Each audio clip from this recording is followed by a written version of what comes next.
Hello, नमस्कार दोस्तों। Welcome to stock market sphere. आज आप जैसे ही मॉर्निंग में उठे होंगे, आपको एक खबर मिली होगी, भाई इजराइल ने ईरान के ऊपर वॉर कर दिया है, स्ट्राइक कर दी है। तो एक टाइप से ये वॉर की घोषणा हो ही गई है, क्योंकि ईरान ने भी बोल दिया है कि भाई हम भी पलटवार तो करेंगे। तो जैसे कि आपको पता है, ये ईरान अपना मिडल ईस्ट में पड़ता है और हमारे साथ अच्छे संबंध किस टाइप से हैं, वहां से हम तेल को इंपोर्ट करते हैं, ऑयल वगैरह, एनर्जी वगैरह। तो अब हमारी मार्केट पे क्या फर्क पड़ेगा, क्योंकि आप देखोगे एशियन मार्केट सारी गिरी पड़ी हैं। जहां भी आप देखोगे लाल ही लाल है आज। तो अपने इधर भी तो कुछ ना कुछ इम्पैक्ट आएगा ना। आप चेक करोगे क्रूड ऑयल काफी बढ़ गया आज, बड़ा भागता जा रहा है। तो अपना रुपया उससे वीक होगा।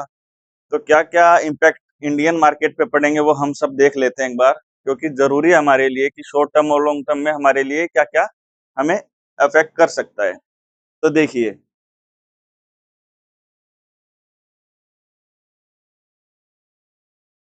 मिडल ईस्ट में आपको पता ही है। अब इससे कौन कौन से सेक्टर सबसे ज्यादा अफेक्टेड रहेंगे। इससे सबसे ज्यादा रहेगा एक तो अपना एनर्जी और दूसरा डिफेंस सेक्टर। डिफेंस सेक्टर तो भागेगा, हालांकि धीरे धीरे, क्योंकि इस टाइप की जब मार्केट आती है तो डिफेंस वालों की तो मौज हो जाती है। और देखो अब क्या क्या बढ़ेगा, क्रूड ऑयल प्राइस और वो सब हम पढ़ लेते हैं एक बार। अब इंडिया इंपोर्ट करता है लगभग 85% फ्रॉम ईरान। तो भाई तेल तो बढ़ेगा फिर, ठीक है, इंक्रीज करेगा ऑयल प्राइसेस को।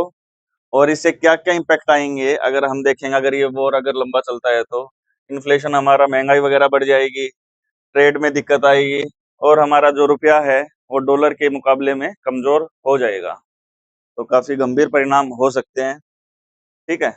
तो इससे कौन-कौन से सेक्टर अपने ज़्यादा अफेक्टेड रह सकते हैं, लाइक एफएमसीजी, पेंट, जिसमें ऑयल का ज़्यादा हम यूज़ करते हैं ना, वो सेक्टर काफ़ी ज़्यादा अफेक्टेड रहेंगे, क्योंकि वहाँ से अगर प्राइसेज़ अगर बढ़ जाएँगे, तो ऑटोमैटिकली इनको भी प्राइसेज़ बढ़ाने पड़ेंगे और वो एक नेगेटिव इम्पैक्ट रहेगा।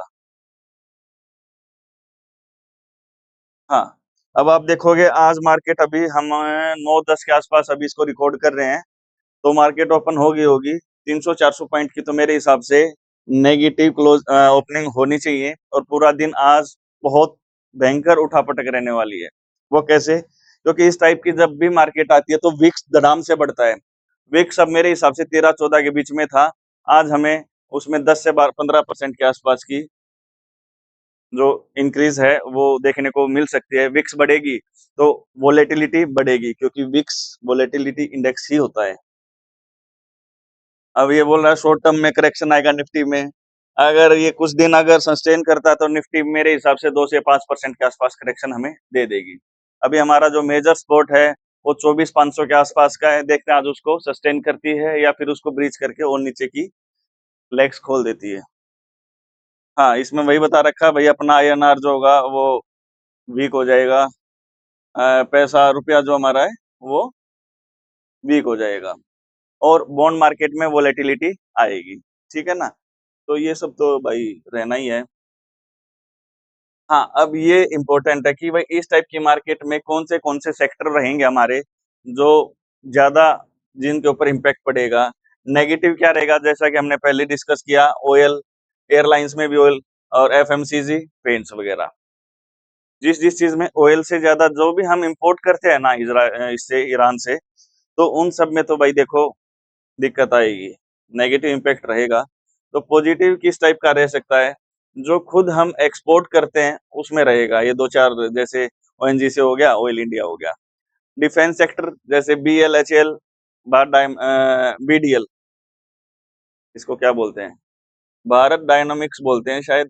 तो ये सारे के सारे डिफेंस सेक्टर थोड़े से पॉजिटिव रहेंगे, क्योंकि जब वॉर लाइक कोई सिचुएशन बनती है तो इसमें डिफेंस सेक्टर थोड़ा-सा मजबूत रहता है। गोल्ड, ज्वेलरी ये सब पॉजिटिव रहेंगे, क्योंकि इनके रेट इंक्रीज होंगे, ठीक है ना?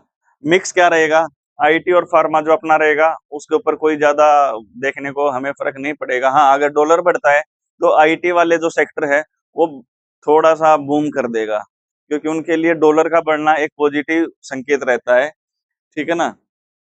तो आईटी के लिए तो मिक्स की बजाय ये थोड़ा सा पॉजिटिव भी जा सकता है अगर ये लड़ाई लंबी जाएगी तो।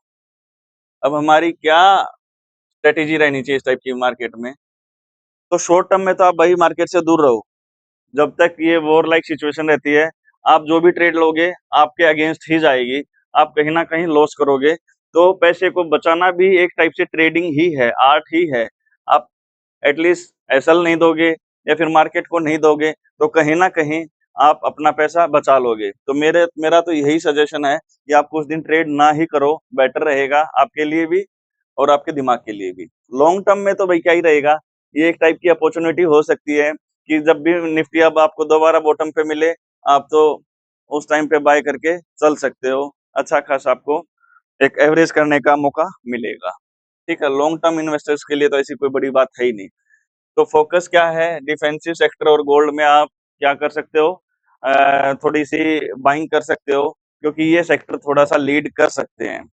गोल्ड के दाम बढ़ेंगे, डिफेंस अपना भागेगा, तो इन सेक्टर्स में आप अपना ट्रेडिंग कर सकते हो।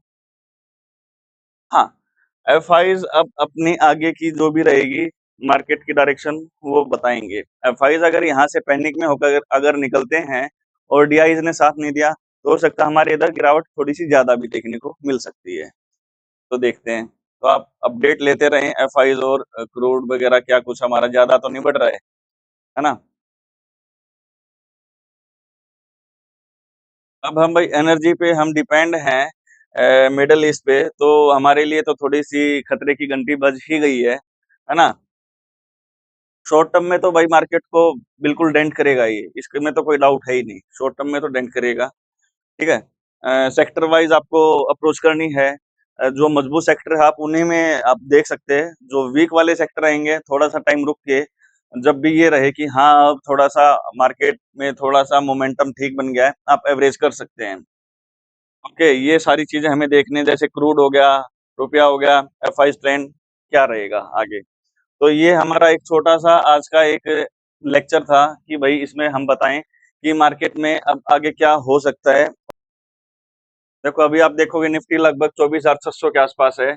अभी इसका लो देख लेते हैं कितना बनाया है। 500 का जो अपना स्पॉट था उसको रिस्पेक्ट किया है कि या इसकी ओपनिंग ही ऊपर हुई है।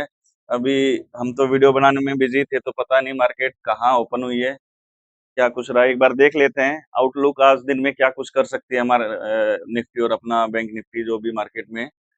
इधर मैं टाइम फ्रेम थोड़ा सा बढ़ा लेता हूँ, तो इसको 15 मिनट कर लेते हैं। अच्छा, ये तो अभी भाई थोड़ा सा ऊपर ही करना पड़ेगा अपने को।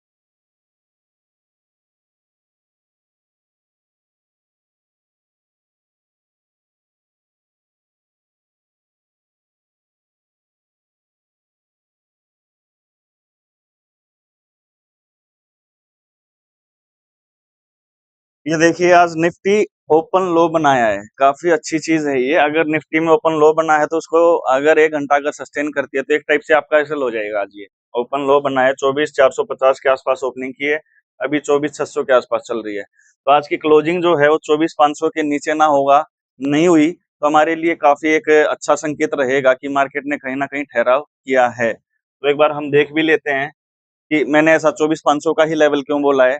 आपको पता तो होना चाहिए ना, तो देख लेते हैं एक बार, हम बड़े टाइम फ्रेम पे इसको देखते हैं। वीकली, हम सीधा वीक पे ही जाते हैं क्योंकि आज लास्ट डे है, वीकली क्लोजिंग होने वाली है, तो आज की क्लोजिंग वैसे भी वीकली टाइम फ्रेम पे भी इंपॉर्टेंट रहेगी। अब आप देखते हैं, मैं मार्क एक बार कर लेता हूँ।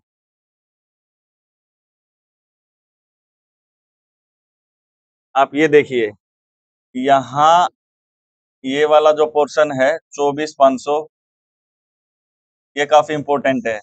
यहाँ से इसने यहाँ तक की जो जर्नी तय की थी, तो यहाँ से अगर ये बढ़ना शुरू किया है और इतने दिन सस्टेन किया, 4 वीक अगर इधर रहा है, तो कहीं ना कहीं ये इसके लिए बेस का भी काम करेगा। इधर इधर दोबारा देखो, आज यहीं से बॉटम बना के ऊपर गया है। तो आप इतनी जल्दबाजी ना करें, 1-2 दिन मार्केट को छोड़ भी सकते हो, इधर उधर घूम सकते हो।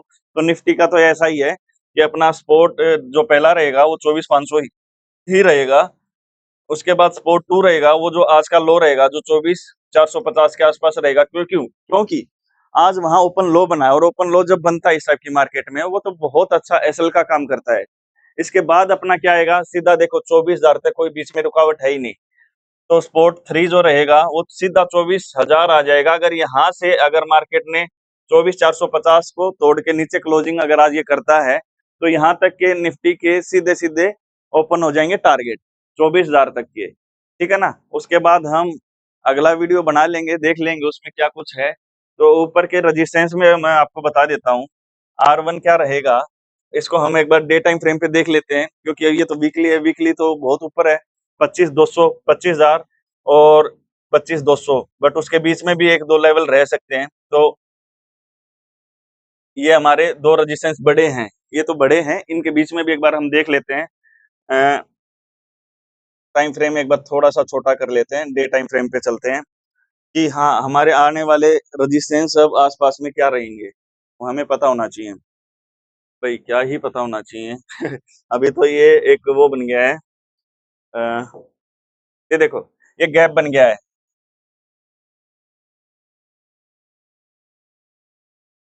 ये देखो ये गैप बन गया है, तो मार्केट को ये भी भरना पड़ेगा। हो सकता है आज ना भरे, कोई जरूरी नहीं है। अब अगर वहां से अगर कुछ और तनाव बनता है तो मार्केट दोबारा नीचे आ जाए और ये इधर रह जाए, तो जरूरी नहीं होता कि आज ही भरेगी। तो अपना पहला जो रजिस्टेंस बनेगा वो 24,800 के आसपास बनेगा, 24,800 और 24,850, इसके बीच में हमारा R1 रहेगा कि सर इसको एक बार यहाँ जाके मार्केट वापस ठहराव कर सकती है या गिर सकती है, जो भी रहेगा।